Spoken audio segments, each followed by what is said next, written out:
అన్నదాత సుఖీభవ అంటూ చంద్రబాబు ప్రభుత్వం రైతన్నలను నిలువున మోసగిస్తోంది.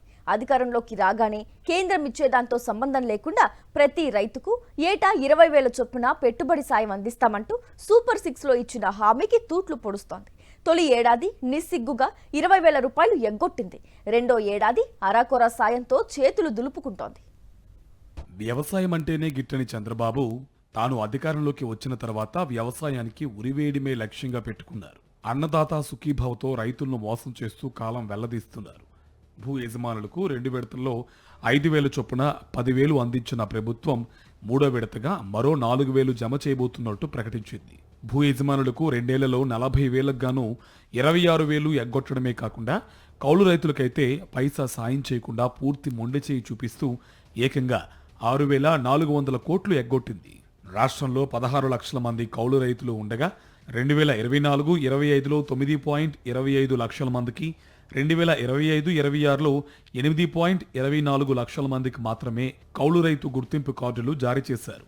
ఈ లెక్కను చూసినా తొలి ఏడాది 9.25 లక్షల మందికి 20,000 రూపాయల చొప్పున 1,850 కోట్లు, రెండో ఏడాది 8.24 లక్షల మందికి 1,648 కోట్లు జమ చేయాల్సి ఉండగా అది కూడా చేయలేదు.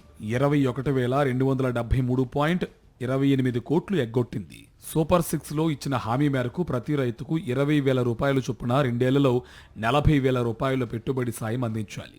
2023-24లో అర్హత పొందిన 53,58,366 మందికి 20,000 రూపాయల చొప్పున ఏటా 10,716.73 కోట్లు జమ చేయాలి. కానీ 2024-25 తొలి బడ్జెట్లో ఈ పథకానికి 1,000 కోట్లు కేటాయించిన పైసా ఖర్చు చేయలేదు. అదుగో ఇదిగో అంటూ తొలి ఏడాది నిస్సిగ్గుగా ఎగ్గొట్టేసింది. పాత బకాయిలతో కలిపి 2025-26 బడ్జెట్లో 21,433.46 కోట్లు కేటాయింపులు జరపాల్సి ఉండగా కేవలం 6,300 కోట్లతో సరిపెట్టింది.